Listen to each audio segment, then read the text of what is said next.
Un petit bidon, mon pépère. Christopher Froome à pied. Mais quelle image du tour. On n'a jamais vu ça. Aïe aïe aïe, attention Philippe, ne le pas rafler. Allez mon grand. T'es grand aujourd'hui. T'es grand. Chapeau. Bonjour à toutes et à tous et bienvenue dans Chasse Patate, le podcast du groupe Eto qui décrypte l'actualité cycliste. On se retrouve avec grand plaisir à quelques jours du départ du Tour de France qui s'élancera ce vendredi du Danemark et de sa capitale Copenhague. Dans ce podcast, on va donc se retrouver pour faire la présentation de ce Tour de France 2022, les favoris avec un homme qui va revenir dans toutes les bouches, le double vainqueur sortant Tadej Pogačar bien évidemment, mais on va regarder où est-ce qu'il se situe par rapport à la concurrence, ou plutôt comment se situe la concurrence par rapport aux Slovènes de l'équipe UAE. On va regarder évidemment le parcours un petit peu, même si on en avait déjà fait un podcast bien spécifique en octobre dernier lors de la présentation du parcours, et on évoquera également bien évidemment les sprinteurs, les baroudeurs, et de manière plus générale, les chances des Français, les espérances des Français pour ce Tour de France 2022. Pour parler de tout ça, j'accueille avec grand plaisir trois de nos spécialistes du groupe Eto. Anselme pour commencer. Salut Anselme. Salut Mathieu, salut tout le monde. On est avec Johan. Salut Johan. Salut Mathieu, salut tout le monde. Et on complète l'équipe avec celui qui avait vu juste en disant Geraint Thomas, vainqueur du Tour de Suisse. Geoffrey. Salut Geoffrey. Salut Mathieu, salut à tous. Et bien voilà, vous connaissez le programme. Attention les paras chasse patate. C'est parti.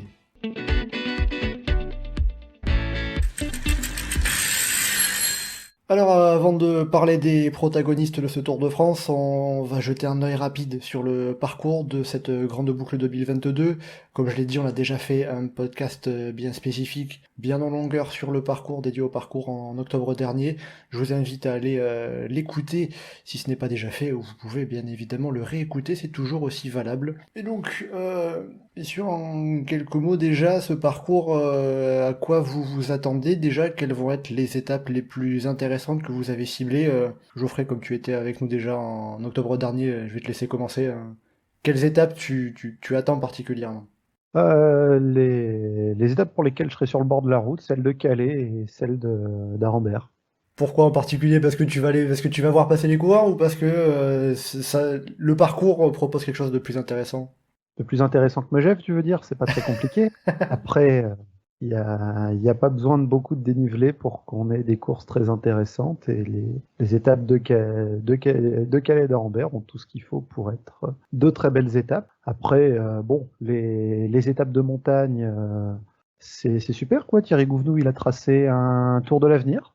Mais bon, j'attends toujours les étapes du Tour de France, une étape qui fait, 200 km avec des cols, si ça peut arriver. Des étapes de montagne qui n'arrivent pas systématiquement au sommet. On a une, sinon, bon. Oui, parce qu'on va dire, la longueur un peu des étapes, on a de plus en plus de mal à passer les 200 km.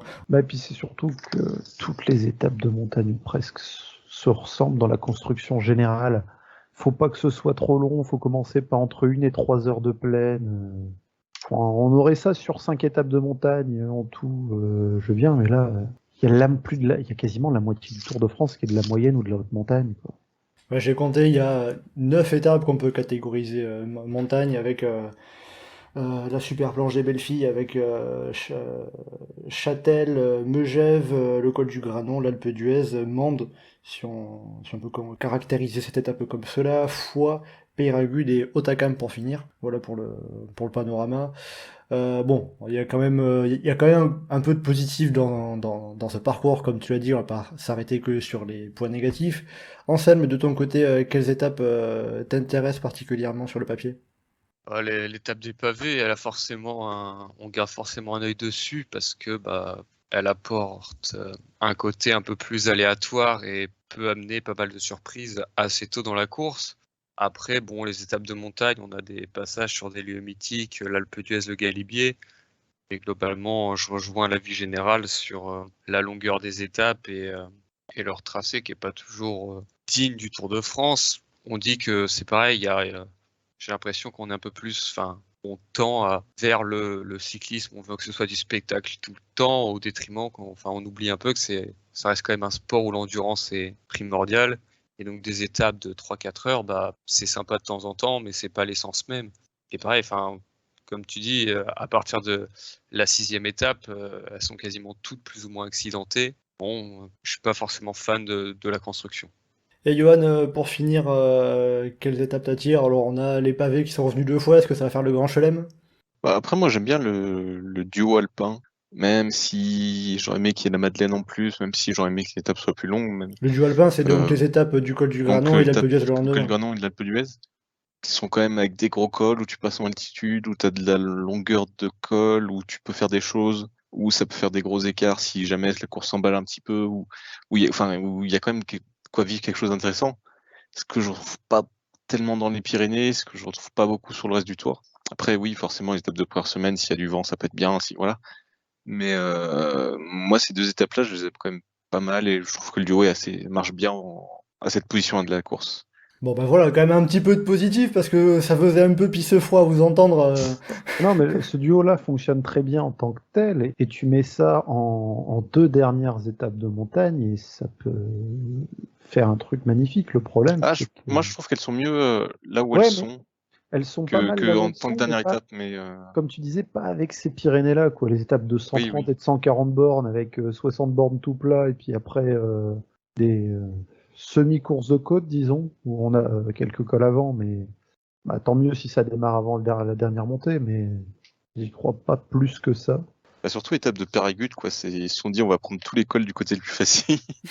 C'est un peu bizarre. Ouais, c'est ça. En tout cas, donc bon, la montagne, notamment les Pyrénées, vous attire pas tant que ça. J'ai réécouté le podcast qu'on avait fait sur le parcours en octobre dernier. Geoffrey, tu comparais ça un petit peu au Tour 2016 avec un peu un excès de montagne. Au final, qu'est-ce que ça peut donner, ce parcours dans son ensemble, par rapport à la bagarre pour le général? Est-ce que bon, bah, finalement, ça va pas changer grand-chose parce que c'est les coureurs qui font la course, ou le parcours a son importance quand même? Bah, c'est comme en 2016, c'est-à-dire que Bardet va faire 2e du Tour, c'est pas mal. Hein. La course sera peut-être nulle, mais comme ça. Mais c'est ça, quoi, en fait, avec toutes les difficultés, les petites courses de côte qu'on aura systématiquement, avec de quoi installer des petits écarts petit à petit, je crains qu'on se retrouve avant même les Pyrénées où tous les grimpeurs ou presque sont déjà à leur place naturelle et personne n'a intérêt à vraiment attaquer parce qu'ils vont se retrouver au risque de perdre 4 places d'un seul coup sans avoir vraiment rien gagné. Je crains que sur ce tracé-là, on est déjà le meilleur qui sera en première place, le deuxième meilleur qui sera en 2e place, et ainsi de suite. Alors qu'il y aurait eu de quoi modifier ça un peu, sauf si on a des cas particuliers dans le départ, avec dans la plaine par des bordures, par des cassures, par les pavés, par quoi que ce soit, un très bon grimpeur qui se retrouve à prendre 3, 5, 10 minutes et qui a vraiment à retourner la situation. Encore une fois, les 2 étapes de l'Alpe d'Huez, enfin du Granon et de l'Alpe d'Huez sont suffisamment bien faites pour que tout soit déjà rechangé dès celle-ci. Bon, Anselme, est-ce que y a quand même de l'espoir à avoir un petit peu pour cette ultra générale? Est-ce que je vous sens dans l'ensemble pas trop emballé, avec notamment ce duo Granon-Alpe d'Huez qui peut jouer un rôle intéressant, mais sinon je vous sens pas particulièrement emballé, et on va pas déprimer de suite? Bah, globalement, moi, je pense qu'on va assister à beaucoup de courses de côte et pas d'écart énorme. On va nous vendre un suspense parce que ça se tient les 5 premiers en 1 minute, alors qu'au final, on sait qu'il se passera rien d'autre. Et puis sur les dernières étapes, 17 ou 18, où on pourrait se dire ah bah ils vont peut-être tenter un truc de loin, bah ils se diront bah non, je suis à 30 secondes, je peux le reprendre dans le dernier col et puis il se passera rien. Donc c'est pas mal si on a les 5 premiers en 1 minute, parce que c'est-à-dire que Pogacar a pas mis 10 minutes à tout le monde sur une seule étape. Bah non, mais le deuxième est à 55 secondes et le 5e à 1 minute. Non, même ça, j'y crois pas. Il y a de quoi faire suffisamment d'écart déjà avant. Parce que le Granon, t'as quand même moyen d'avoir une belle explosion de watts avec un mec qui fait un truc un peu. Bah, c'est soit on a la démonstration, mais enfin, on va dire le facteur Pogacar, c'est le seul qui pour moi peut faire beaucoup d'écart. Et derrière, je pense qu'au final, ce sera pas si éloigné que ça pour les places sur le podium et le top 5. Bon, ça veut dire qu'il y aura quand même du suspense, il y aura quand même un peu des choses intéressantes à voir. Je pense même pas. Je crains qu'on ait vraiment juste des petits ajustements, peut-être pour la 3e place, peut-être pour la 5e, la 6e, la 8e. Et qu'au final, on se retrouve à avoir un tour. Tu disais que j'avais cité 2016 dans le podcast sur la présentation de parcours. Je crains même un tracé, enfin un déroulement de 2e massif à la 2002 où le classement général, il y a tout qui est fait, tout le monde s'en fout. On a juste des baroudeurs qui vont se chercher une bagarre pour le maillot à poids et remporter les étapes. On pourra avoir éventuellement des belles étapes, mais le néant pour le classement général parce que plus rien sera à faire. Bon, Après, si on veut donner un peu d'espoir, l'espoir qu'on peut avoir, c'est la première semaine. C'est Pogačar à 6 minutes, c'est je sais pas, la Jumbo qui s'est loupée parce qu'il y a une crevaison de Roglic à un moment ou je sais pas quoi. Enfin, des trucs comme ça qui font que même si bêtement c'est dur de croire qu'au derrière va avoir une course où ça va attaquer de loin, vraiment prendre des risques, qui est une dynamique, quoi, qui est des coureurs qui attaquent, qui sont un peu impliqués dans la lutte au général. Mais justement, ce truc-là, je dis, c'est ce qui peut permettre d'animer énormément. Mais imagine un Pogačar à 6 minutes, comme tu dis. Il fait tout péter dans le galibier, et il reprend, il gagne l'école du Granon, il a déjà repris 5 des 6 minutes de retard qu'il avait.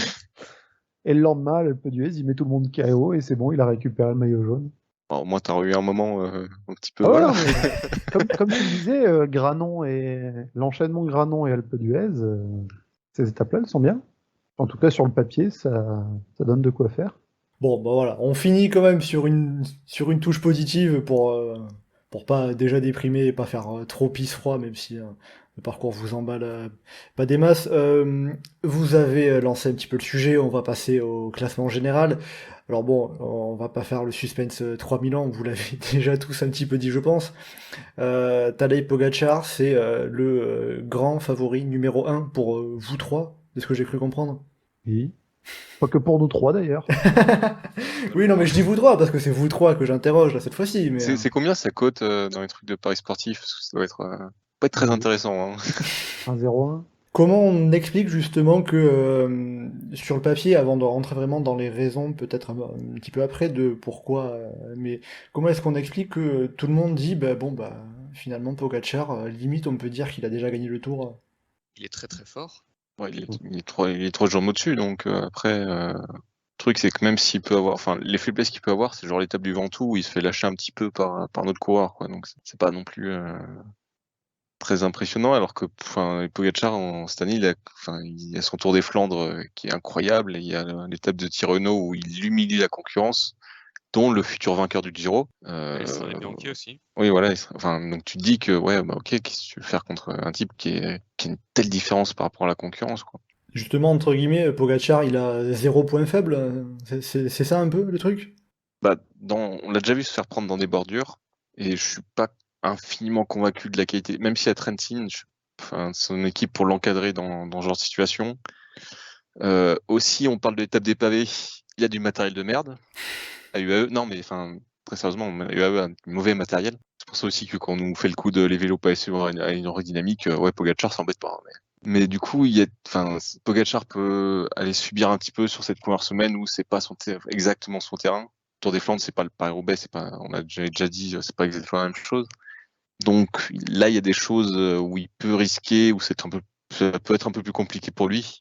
Même si moi je vois très bien Pogačar se mettre devant dès le premier secteur pavé, devant le peloton, tout seul à bourriner pour assurer le coup, quoi. Mais Donc en quelque sorte, ce que vous pensez le plus risqué, on va dire, pour Pogačar, c'est cette première semaine avec les possibilités de bordure qu'on aura samedi vers Nyburg, les pavés sur l'étape d'Arenberg, ces deux étapes principalement et cette première semaine dans l'ensemble qui peuvent donner des espoirs principalement aux adversaires de Pogačar, on peut dire ça? Ça et le Covid.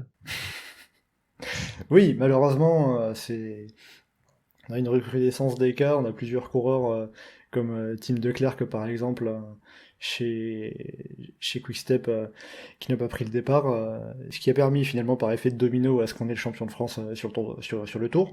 En dehors un peu de cet aléa Covid, Geoffrey, qu'est-ce qui peut se passer pour Pogačar sur cette première semaine? Il peut vraiment perdre 1, 2, 3, 4 minutes? Il peut les perdre, mais comme je te disais, il peut les récupérer après, donc ça se retrouve à même pas être inquiétant presque pour lui s'il perd du temps. Bon, après, il peut aussi perdre une clavicule, ce qui serait un peu plus gênant, parce que on voyait Roglic dans le coup à défaut de gagner, au moins être dans le coup pour la gagne l'année dernière, et il n'a pas été au bout, donc c'est aussi quelque chose qui peut arriver. C'est vrai que justement par rapport à Roglic, alors on se penchera plus en détail sur Primož Roglic notamment un petit peu après, mais Roglic c'était en 2020, sur 2021, on annonçait ça aussi, le principal adversaire de Pogačar.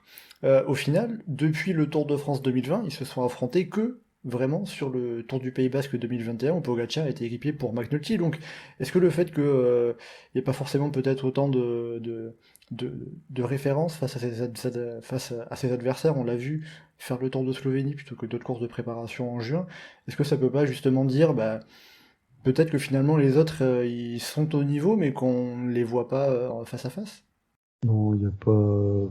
Je pense pas qu'il y ait de quoi s'inquiéter par rapport à ça, parce que bah, si on regarde les courses qu'il a fait, bah, UAE, il a gagné. Strade Bianche, il a gagné. Tirreno, il l'a gagné. Bon, les classiques, il les a pas gagnés, mais enfin, le Tour des Flandres qu'il fait, de mémoire, il est dans le top 5 à San Remo. Si, peut-être les Ardennaises, il est un peu plus loin. Et le Tour de Slovénie, bah, il l'a gagné. Juste par curiosité, j'ai pas la stat en tête, ça remonte à quand une course par étape qui gagne pas? Bah, C'est quoi, c'est le alors, Tour du Pays Basque l'année dernière? c'est le Tour du Pays Basque 2021, c'est-à-dire que si on prend depuis à partir de septembre 2020, donc au départ du Tour de France 2020, il a perdu une seule course par étape sur 9. T'es sûr que tu vas encore nous demander si c'est pas lui le grand favori?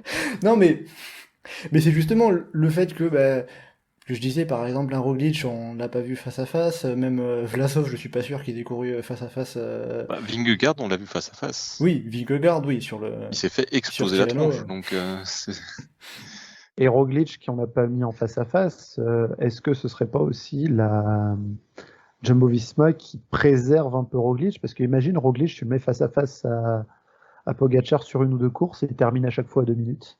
Surtout que Donc, Roglic, comment tu te retrouves avec Roglic au départ du Tour dans de bonnes conditions? Il Imagine a pas été hyper Pogačar rassurant, en faisait le plus. Dauphiné et Pogačar le gagne avec 2 minutes d'avance sur Roglic. Comment tu veux amener Roglic dans des conditions sereines là, avant le Tour de France? Est-ce que c'est pas un peu du coup pour entre alors pas envie de dire se cacher les yeux, pas vouloir voir la vérité en face, mais se dire bon bah je veux pas l'affronter, on préserve le suspense, on verra le jour J. Bah, vaut mieux ça que de partir en sachant que, que la course sera presque perdue d'avance. C'est l'impression qu'on a, mais C'est-à-dire que là, est-ce que il y a des équipes, enfin alors vous n'êtes pas dans leur tête bien évidemment, mais est-ce que vous pensez qu'il y a des équipes qui partent déjà battues parmi les coureurs qui prétendent au général, hein. On va pas dire que B&B prétend gagner le Tour de France cette année, mais par exemple. mais qui part gagnant, à part peut-être la Jumbo qui va tenter un peu. Enfin, Ça, même enfin, au Connor ou des trucs comme ça derrière, ça joue le bah, podium déjà, je ça joue pense. le podium, ouais. Même Ineos est pas là pour jouer la gagne, a priori. Ah. À la rigueur, c'est le seul avec Jumbo qui peuvent venir pour jouer la gagne, mais plus parce qu'ils ont plusieurs cartes que parce qu'ils ont un vrai leader. Bah, c'est ça, ils ont plusieurs cartes et ils l'ont déjà gagné plusieurs fois et tout ça, mais C'est-à-dire que pour vous, le seul adversaire possible à Pogačar, ça serait C'est le la. Covid. Oui. Ça serait Ça va être à chaque fois. ça serait l'équipe Jumbo. Oui. Oui. les seuls qui viennent ouvertement en se positionnant comme ça. avec, Après, avec des collectifs qui sont costauds pour ça. Justement, en parlant d'équipe, d'effectifs, les coureurs qui entourent cette année Tadej Pogačar, alors c'est une bonne partie de l'effectif qui était déjà présent sur le Tour l'an dernier. On a notamment George Bennett et Marc Soler qui se rajoutent par rapport à l'année passée. Est-ce que son équipe elle est plus forte, moins forte, au même niveau que les années précédentes? Et qu'est-ce que vous en pensez? C'est pas mal, mais moi justement, je trouve un peu léger pour certaines étapes qui peuvent être piégeuses en première semaine. C'est ça, en montagne, ça va être très costaud. Enfin, Maika, McNulty, Soler, Bennett. c'est vrai que tu te dis que si Trentin il fait pas une première semaine de feu, ça va les fesses. Hein. Ah, Parce que Michael Pierre Bjerg, Gleigen, si Bjerg, c'est pas il trop va- chaud, ça fait le taf. ouais, mais ça va pouvoir bourriner sur la plaine s'il faut rouler et bouffer du vent, mais Sur les pavés, par contre, c'est Trentin et rien d'autre. Hein. Bah, même dans les bordures. Marc Soler dans les bordures. George Bennett, ah oui, ça va être beau. Donc c'est justement là le talon d'Achille un peu de Pogačar. On revient toujours sur cette première semaine, sur ces premières étapes, là où... Mais en vrai, c'est étonnant de pas avoir pris un Marc Hirschi ou d'autres coureurs dans ce genre-là. Enfin, le danger pour Pogačar, clairement, c'est pas la montagne, quoi. C'est pas là qu'il a besoin de 15 coureurs autour de lui pour faire soutien. Donc pourquoi est-ce que t'as pas mis plus de coureurs pour pouvoir l'encadrer sous les étapes de baroudeur, sous les étapes de puncher, enfin un peu plus sur tous ces trucs un peu plus techniques, un peu plus, enfin où là l'équipe manque. Surtout que c'est pour vraiment le coup, le choix de Jumbo compo, et quoi. Ineos, des étapes où il y a des risques de bordure ou sur les pavés, ils ont de quoi faire très mal Oui, quand on voit en situation de force. Mais par contre, là, c'est du bourrin en face.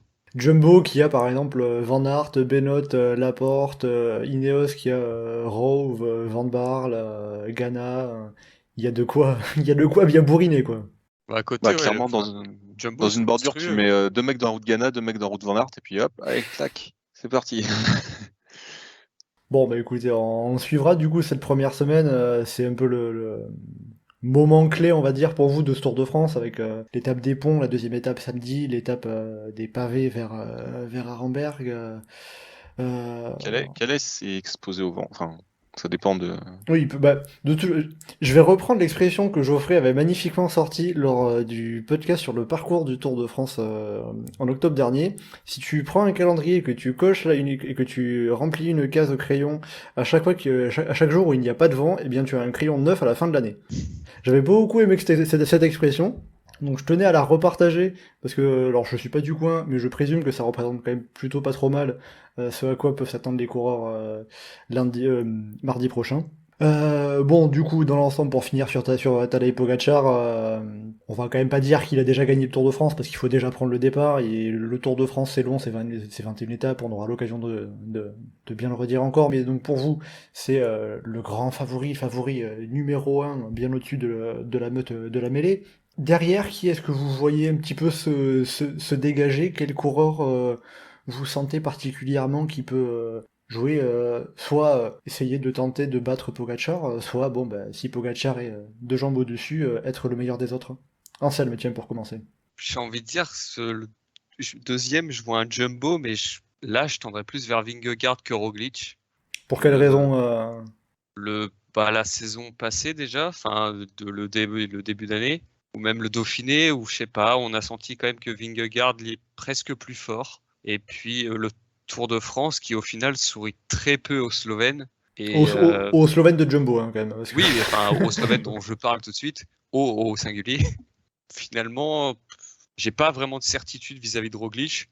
Un peu plus avec Vingegaard. Et sinon, derrière, il y a Ben O'Connor qui, depuis l'année dernière, est très constant. Mais en même temps, ça fait une saison seulement. Est-ce qu'il va réussir à enchaîner le back-to-back et faire un peu mieux et monter sur le podium? Sinon, derrière, je vois bien un gars, Henrik Mas, Vlasov ou Martinez. Un de ces trois-là qui viendra. C'est pour moi, on va dire, les meilleurs des autres. C'est gentil de faire la liste complète pour, j'ai pas pour tout Johan fait, et Geoffrey. Déjà, Johan, Geoffrey, est-ce que vous avez un nom à ajouter avant de donner votre avis précis Ineos. Ineos c'est avec... pas coureur, ça. Ineos qui a notamment Daniel Felipe Martinez, Geraint Thomas, on peut rajouter également Adam Yates parmi ces coureurs-là. Geoffrey, justement, toi, pour battre Pogačar ou être le meilleur des autres, qui est-ce que tu verrais? Qu'est-ce que tu citerais? Je vais pas être original, mais Jumbo-Visma avec soit Vingegaard, soit Roglic, mais je pencherai quand même plus pour Roglic. Pourquoi plutôt Roglic pour ta part? Parce qu'il a montré en remportant Paris-Nice, en remportant le Critérium du Dauphiné, ce qu'il n'avait pas encore réussi à faire dans sa carrière? Et puis il me semble qu'il y a une hiérarchie relativement nette entre les deux, c'est ce qu'on a vu sur le Dauphiné. Ouais, mais après, une hiérarchie... Est-ce qu'on lui a pas offert le Dauphiné à Roglic pour... Ouais, puis c'est pareil, il y a une justement hiérarchie faire, en disant, ils ont montré qui était le patron, mais dans les jambes, on sentait Et si à un moment, Vingegaard, il suit Pogačar et pas Roglic, ça m'étonnerait qu'il s'arrête. Effectivement, hein, mais si on a les deux qui sont plus ou moins dans la même situation, a priori, ça devrait plus rouler pour Roglic. Il y a aussi la question de la première semaine. Comment va-t-elle se passer? J'ai pas beaucoup de souvenirs de passage sur les pavés, notamment de Vingegaard, à part le Grand Prix de Denain cette année, où il avait été absolument invisible et du peu qu'on le voyait, c'était quand même pas en très grande forme, alors que Roglic avait eu aucun problème. Maintenant, il y aura le problème du placement qui sera complètement différent parce qu'il y a beaucoup plus de monde qui va chercher à être placé. Mais rien que sur cette étape-là, Vingegaard a de quoi perdre du temps. Sur les chronos, enfin, le chrono qui est en début de course, parce que c'est aussi ça qui va gérer la hiérarchie à venir, Roglic a de quoi prendre du temps à Vingegaard. Les quelques étapes qui sont en sprint mûr, on va dire, sur des longueurs différentes dans les premiers jours, c'est un terrain qui a priori favorise plus Roglic à Vingegaard, ce qui fait que sur les premières étapes difficiles, Roglic a de quoi prendre quelques secondes à son coéquipier dans la première semaine, et je pense que c'est ça qui va amener naturellement Roglic à prendre du terrain. En quelque sorte, la hiérarchie chez Jumbo pour ce Geoffrey, elle se fera sur la première semaine avec le chrono, les pavés, même peut-être les bordures en fonction de qui arrivera à suivre dans le premier groupe. C'est-à-dire que je pense que Roglic est en meilleure situation pour prendre du temps Vingegaard que l'inverse sur les premiers jours. Et à partir du moment où on a un coureur qui peut se retrouver à avoir 3 minutes, entre 1 et 3 minutes sur l'autre avant même la haute montagne, de fait, il va se retrouver à être désigné leader de son équipe. Maintenant, en termes de stratégie originale, Jumbo-Visma a déjà montré de grandes choses. Donc bon, on n'est pas à l'abri d'une surprise. Bon, on suivra ça, puis... Surtout aussi qu'on a pour l'étape des pavés, un Pogačar, comme on le disait tout à l'heure, qui peut être plus en difficulté. Et supposons, il y en a un qui est en difficulté, il y a l'autre qui est fort. Typiquement, Vingegaard en difficulté et un Roglic qui est costaud. Et la course bourrine bien. Van Aert ou Laporte ou Benoît vont pas attendre Vingegaard, quoi. Ça va bourriner avec celui qui est devant. Oui, c'est sûr que si Pogačar est lâché, on va pas attendre le deuxième leader. C'est l'avantage d'avoir 2 leaders aussi. Ça peut aider à gérer au cas où. Johan, de ton côté, Jumbo ou pas Jumbo? Pour dire autre chose, moi, il y a une inconnue qui est la plus intéressante, je trouve, dans l'équation, c'est Vlasov, qui est très très fort depuis le début d'année, qui aurait sans doute gagné le Tour de Suisse s'il n'avait pas abandonné. Au passage, je pense que pour lui, pour le Tour de France, c'est bien qu'il ait abandonné justement pour éviter d'avoir. Parce que généralement, ceux qui jouent général le Tour de Suisse jusqu'au bout, c'est pas forcément incroyable au Tour de France derrière. Là, il a pu garder un peu de jus, s'il n'a pas trop eu de contre-coup du Covid ou quoi que ce soit, ça on sait pas. Et qui, pour le coup, est dans une équipe qui sait courir, qui sait mettre en place des tactiques et qui sait faire des choses. Donc, en plus, Vlasov qui est quand même plutôt à l'aise dans tout ce qui est gérer la plaine, gérer un peu les courses en peloton, tout ça. Moi, ça peut être peut-être pas l'adversaire direct, mais je vois pas forcément en dessous de Vingegaard ou de Roglic, par exemple. En tout cas, sur ce qu'il a montré depuis le début de saison.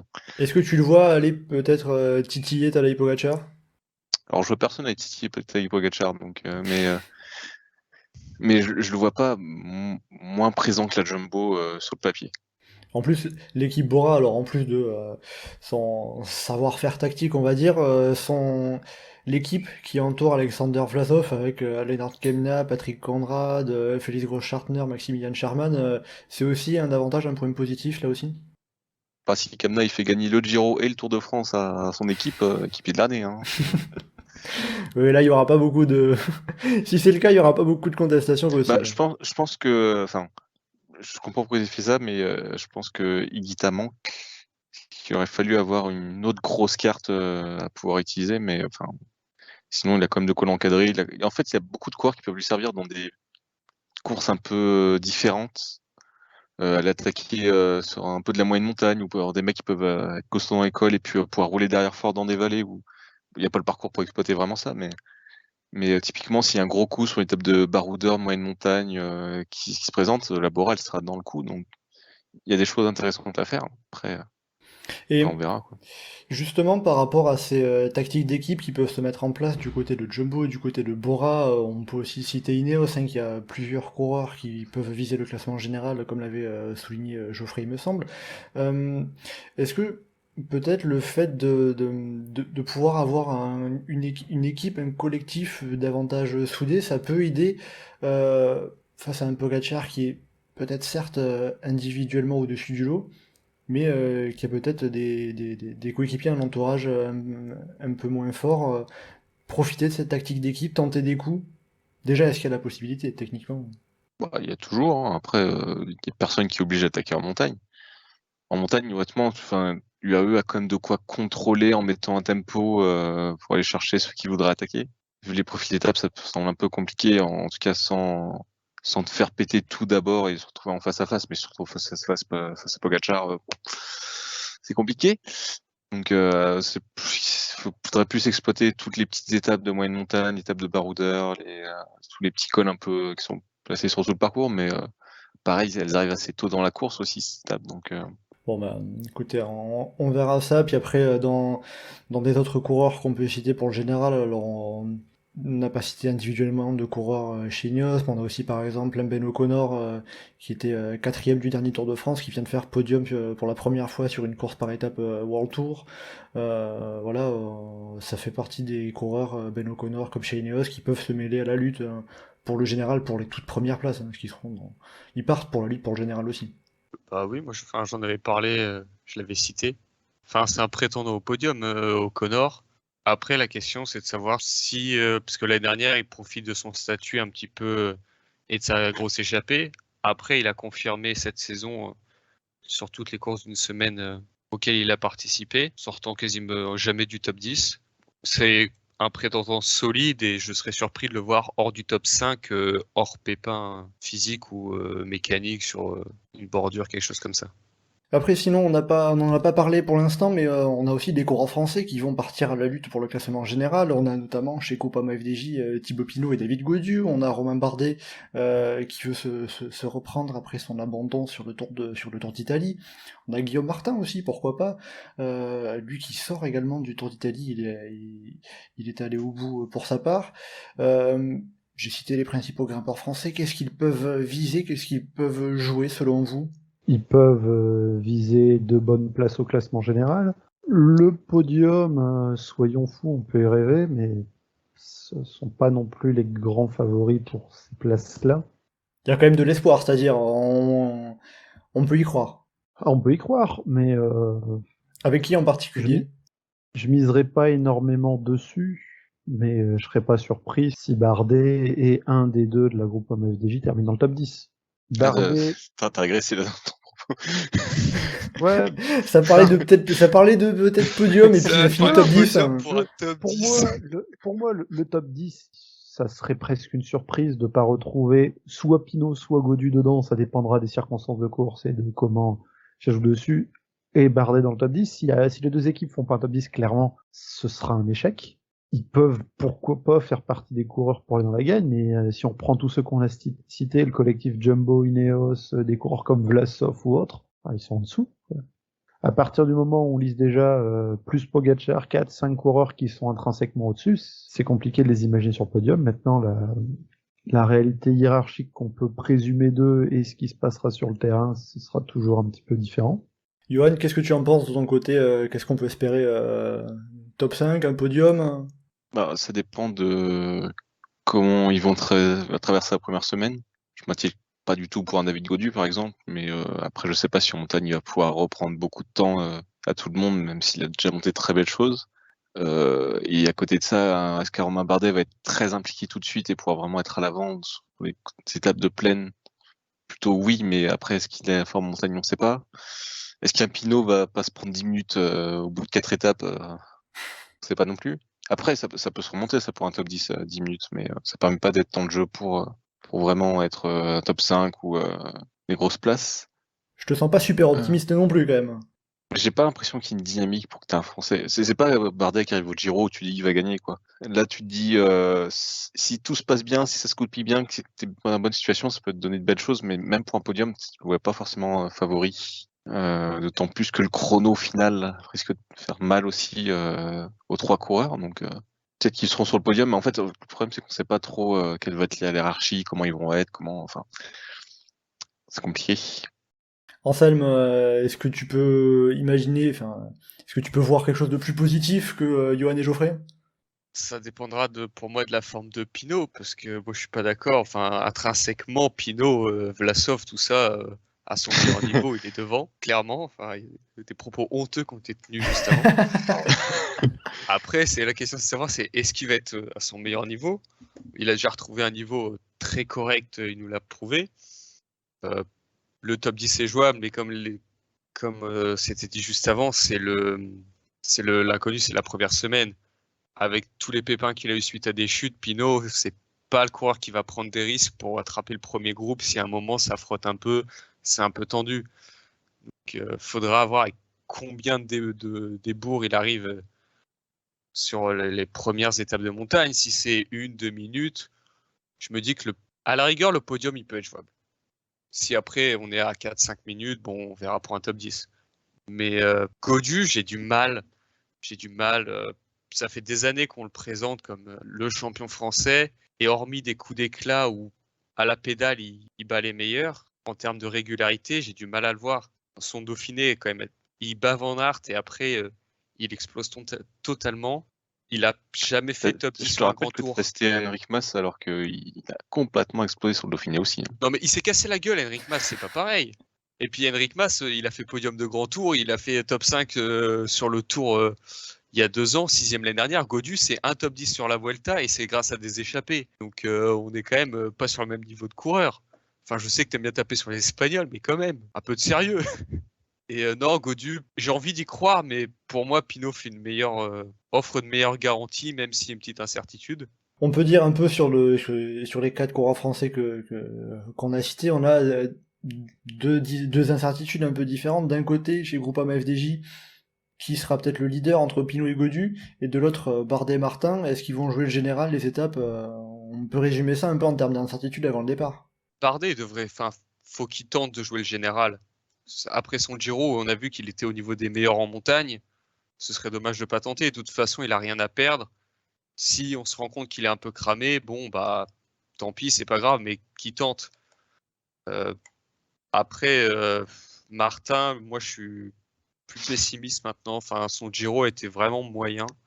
Il a fait du Martin, mais encore plus que d'habitude. Et au final, quelque peu décevant. Et en même temps que chez Cofidis, il y a d'autres coureurs pour aller chercher cette victoire d'étape qui leur manque tant. Donc, Depuis 2008, ils n'ont pas gagné. oui, mais on a un Yonis Aguirre qui marche quand même assez fort. Des Victor Lafay, Benjamin Thomas, Cocard, tout ça. Honnêtement, je sais pas depuis quand Cofidis n'a pas eu une aussi belle équipe. Hein. Clairement, là, il y a même Wildchild là, qui revient. Le moins bon, c'est Anthony Pérez. Et ça reste quand même dans une échappée, une carte crédit pour une Conti française de ces dernières années. Donc Guillaume Martin, il peut tenter de jouer le général. Disons que là, c'est un peu à lui de voir. Bah après, est-ce que Romain Bardet, Guillaume Martin qui se relève et qui laisse filer le général, c'est pas très crédible de manière générale. Non, mais Bardet, faut pas. Martin, il va prendre un éclat et puis il va partir en échappée le lendemain et puis il va reprendre un éclat, il va repartir en échappée. À la deuxième journée de repos, il sera 5e et puis il finira 11. Après, en général, dans les doublés Giro Tour, t'as toujours un des deux où t'es moins bien que l'autre. Donc s'il est mieux au Tour qu'au Giro, ça peut être bien, ça peut être pas ça mal. peut Hein. être bien. Mais S'il est à son niveau de quand il finit devant Carapaz, tout ça, tous les autres sur je sais plus quelle étape, s'il arrive à être un peu constant à ce niveau-là sur le Tour de France, il peut finir en top 10 en soi. Hein. Après, le Giro, moi, il m'a pas laissé super confiant. Mais peut-être qu'il a super bien géré son truc. Hein. Eh bien, on verra ça, on suivra ça.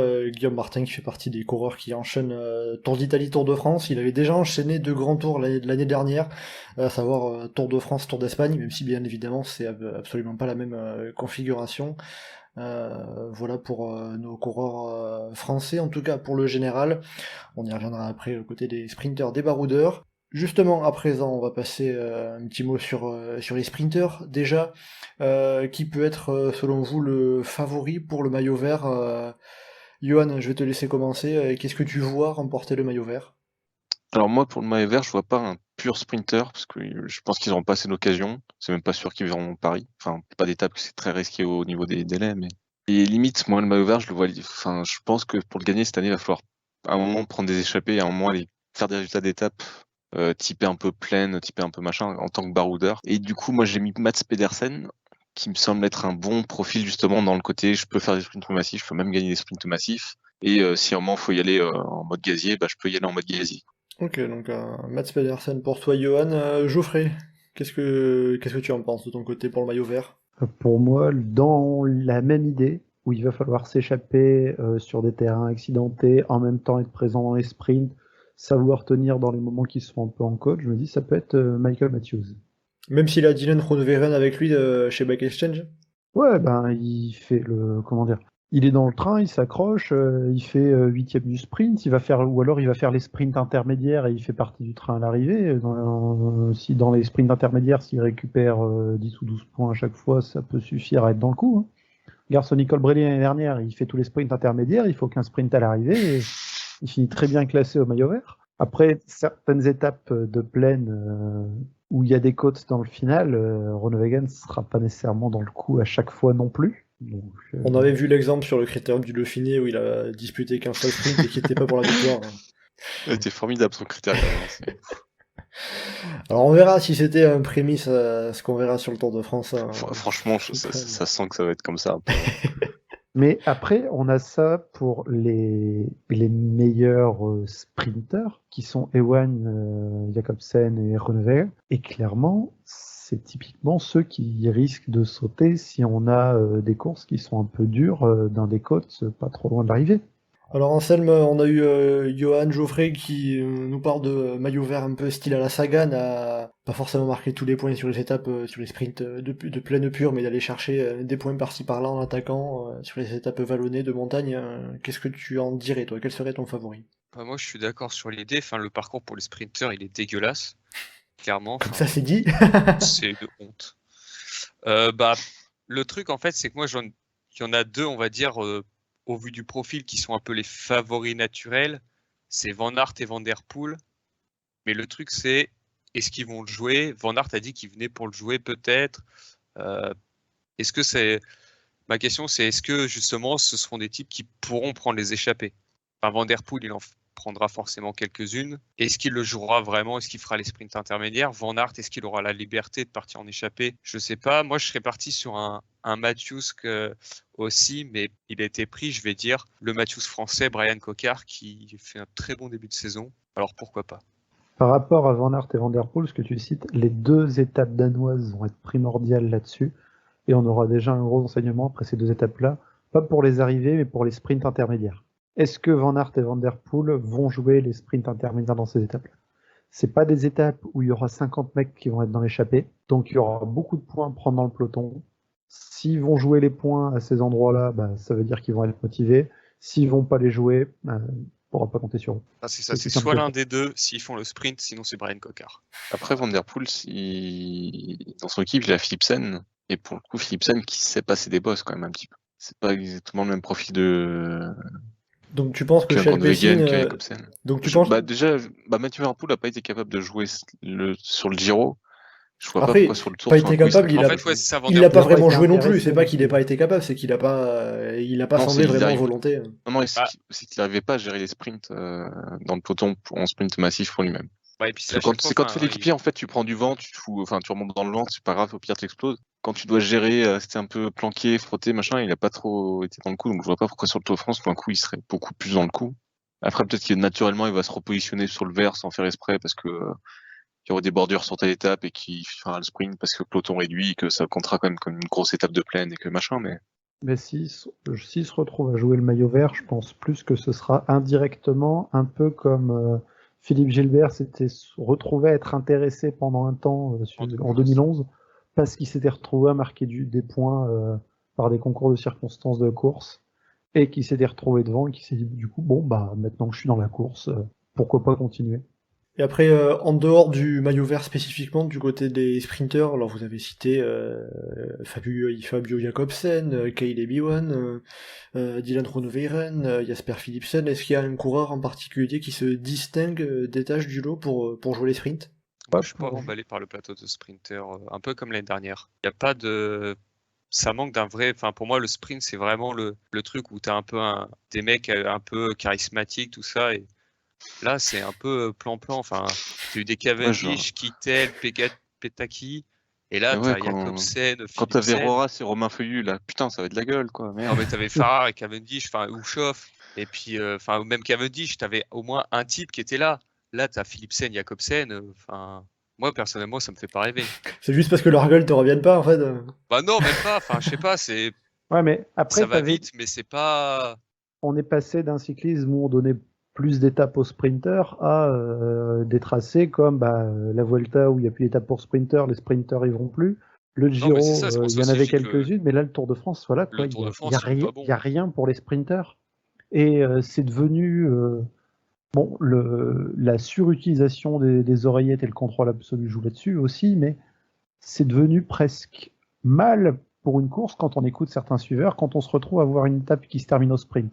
Ce qui Oui. fait qu'on se retrouve à avoir l'effet assez extrême où de moins en moins de tracés sont faits pour les sprinters, donc on a moins en moins de sprinters qui ont l'occasion d'exister, et donc de montrer une gueule, d'obtenir ce certain charisme que tu leur reproches, mais à partir du moment où ils n'ont pas d'étape pour eux, malheureusement, Ah non, bah, c'est peut-être un cercle vicieux, hein, mais Bah, typiquement, un Dainese sur le Giro, qui a été révélation de Giro, tout ça, et c'est assez intéressant. Sur le Tour de France, il n'existe pas. Tu peux on pas verra. avoir.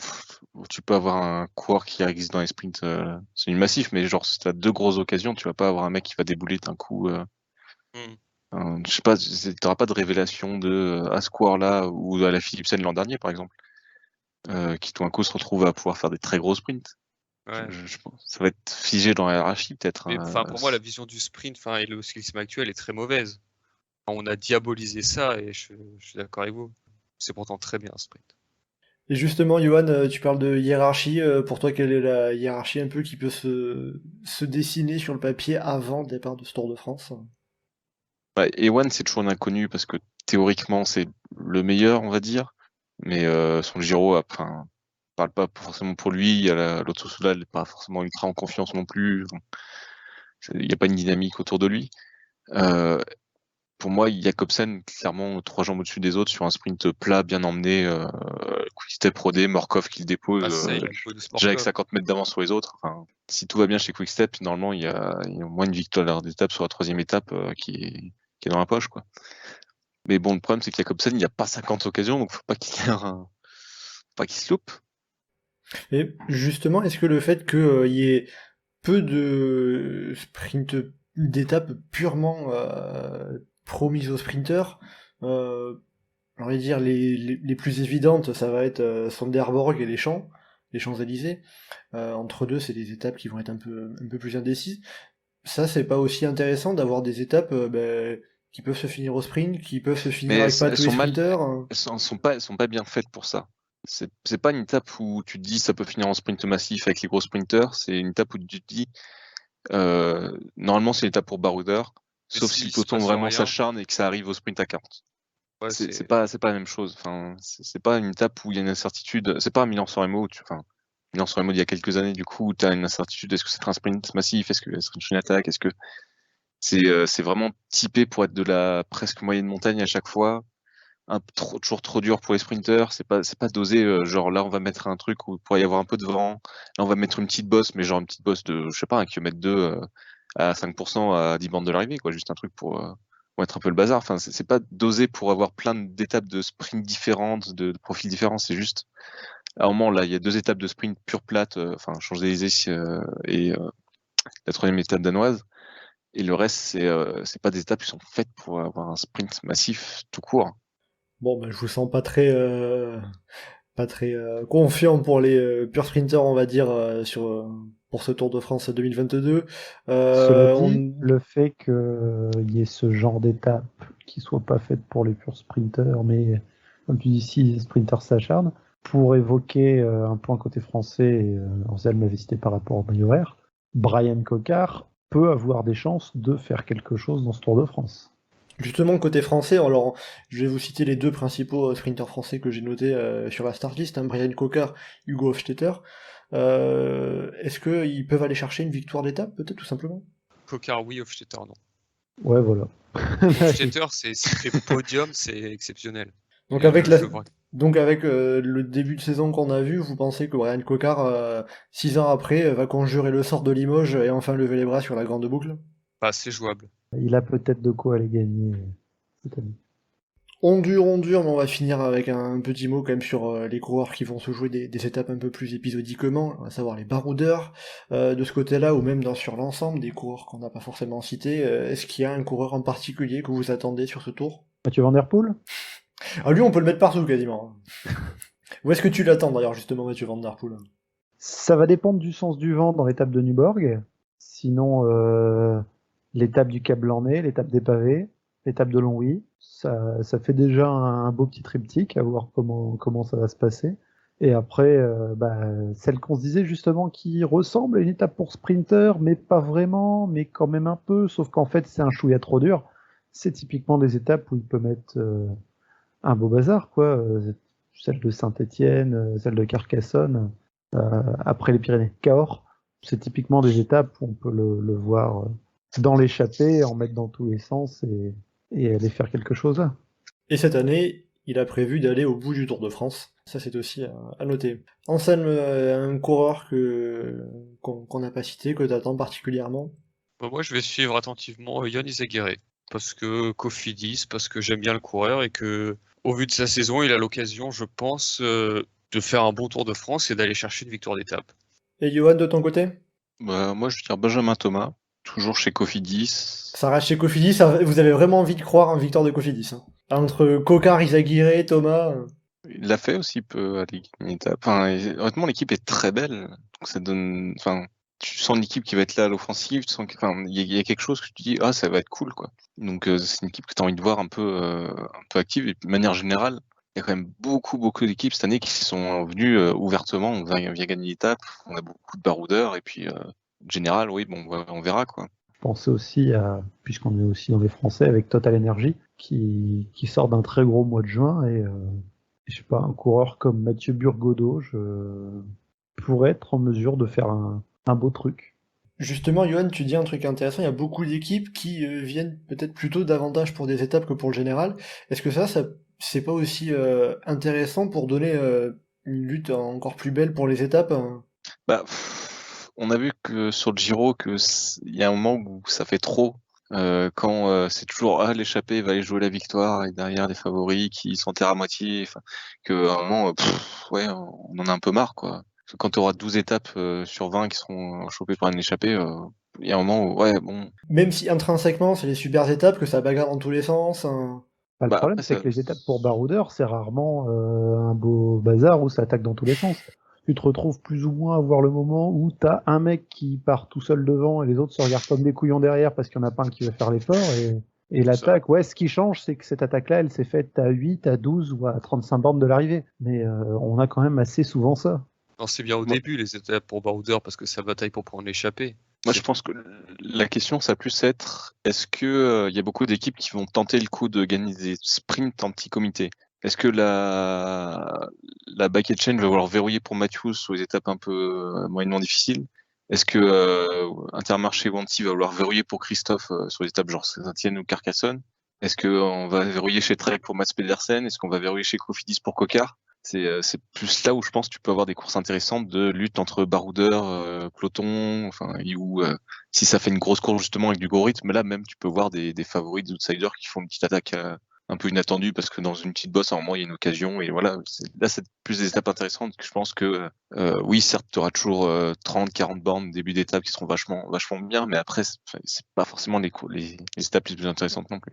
Bon ben voilà, quand même un peu d'espoir, un peu de positif, on va pas passer pour des pisse-froids et des mecs qui sont déjà désabusés, qui en ont déjà marre du Tour de France alors que ça n'a pas encore commencé. Le cyclisme c'est nul, c'était mieux avant. Non, voilà. De connaisseurs. Quand même du positif, faut pas voir tout noir, le Tour de France n'a pas encore commencé et déjà on est déjà très content que le Tour de France... Ouais, puis ça se trouve dans 3 jours, cluster général c'est annulé. Parle pas de malheur s'il te plaît Johan. Plus on voit bas, moins on risque d'être déçu. Hein. Justement, par rapport au cas de Covid, un petit point, petite précision, l'UCI a apporté une modification au protocole Covid, justement, ce mardi. Juste donner les grandes lignes, il faudra un test PCR négatif 48 heures avant le départ de la course, et des tests seront effectués sur chaque jour de repos, mais cela dit, des petits assouplissements tout de même en parallèle. La règle qui mettait hors course les équipes qui avaient au moins 2 cas de Covid est supprimée, et si jamais un coureur est testé positif au Covid mais qu'il est asymptomatique, il pourra peut-être continuer la course, un comité de médecins prendra la décision en temps voulu, mais ça sera, si le coureur est asymptomatique, ça sera pas un forfait automatique en tout cas, donc ça c'est ce que l'UCI a annoncé dans son nouveau protocole ce mardi. Je tenais quand même tout de même à ajouter cette précision qu'il faudra malheureusement prendre en compte pendant ce mois de juillet. Voilà, avec tout ça, on arrive à la fin de cette présentation du tour. On avait beaucoup trop de choses à dire, on déborde, mais c'est bien évidemment intéressant parce que le tour, ça reste quand même magnifique, même si j'ai quand même l'impression que vous allez un peu vous faire chier. Il y a quand même du positif malgré tout ça.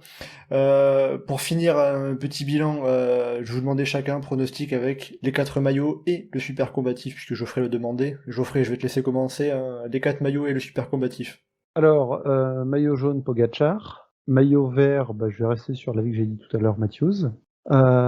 Maillot à poids, pas Pogacar, parce que je crois que ça veut dire un baroudeur. Aucune idée de qui, parce que y a personne qu'on voit le jouer dès le départ. Ça risque de se retrouver les mecs qui ont été distancés en première semaine et qui vont se rattraper là-dessus, mais du coup un Français, mais je sais pas qui, mais un Français.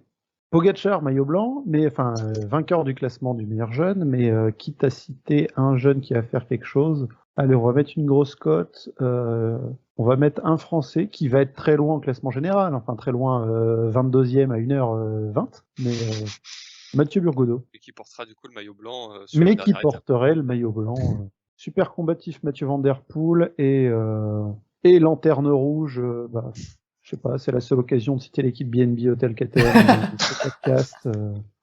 Donc ils trouveront bien quelqu'un. Allez, Jérémy Lecros. Anselme. Du coup, vainqueur Pogacar. Maillot vert, je vais rester sur mon Brian Cocard. Maillot à poids, du coup, je voulais citer BNB en disant un Pierre Roland, parce que ce serait joli quand même. Mais du coup, je vais dire David Gaudu. C'est pas parce que Geoffrey a dézingué BNB que t'as pas le droit de citer Pierre Roland. Non, mais parce que Pierre Roland, j'aimerais. Et si du coup je le cite, déjà ça va lui porter la poisse. Et en plus, je me dis Gaudu plus crédible. T'inquiète pas qu'on connaît de plus gros chats noirs sur le groupe Eto. Oui, non, bien sûr, mais. Et donc, maillot blanc, Pogacar. Et combatif. Super combatif. Peter Sagan. Et lanterne rouge, Dari Limpey. Et Johan pour finir. Jaune, Vlasov. Parce que si on dit Pogacar, c'est pas intéressant. Ah voilà, ça j'aime. Voilà, un peu de changement quand même. C'est pas le pire risque non plus. Maillot blanc, Leknesund, qui a fait un très beau Tour de Suisse. Mais oui, pareil, il va être à un quart d'heure, quoi. Maillot vert, donc Mats Pedersen. Maillot à poids, Ruben Guerrero. Et donc pour finir, super combatif. Super combatif, Guillaume Martin.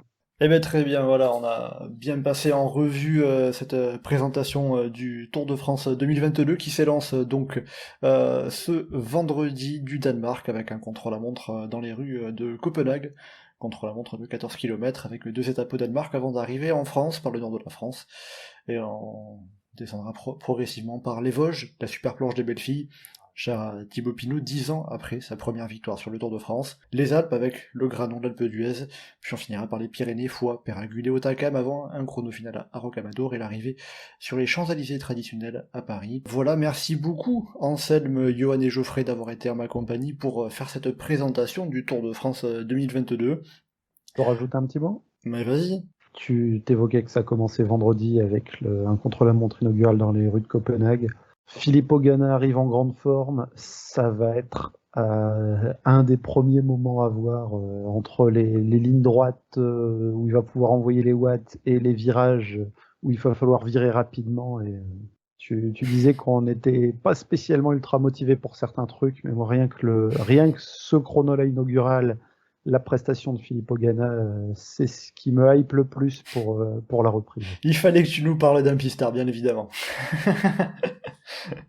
Donc on se retrouvera pendant ce Tour de France bien évidemment après la première semaine lors de la deuxième journée de repos pour un live sur la chaîne YouTube du groupe Eto, comme on l'a fait l'an dernier, comme on l'a fait sur le Giro il y a quelques semaines. On vous attend nombreux bien évidemment. Et donc en attendant d'ici une dizaine de jours qu'on se retrouve pour le prochain chasse-patate, bien vous pouvez nous retrouver bien évidemment sur le site et le forum du groupe Eto, legroupeeto.fr, avec au passage une magnifique présentation du Tour de France, plein d'informations que vous pouvez retrouver sur le forum. Allez-y, merci à Friton01 pour toute cette présentation, tous ces détails. Et bien évidemment, vous pouvez aussi nous retrouver sur les réseaux sociaux, Twitter pour tous les live tweets, Facebook et Instagram. N'hésitez pas à commenter, liker et partager ce podcast. Merci beaucoup et à bientôt dans Chasse Patate.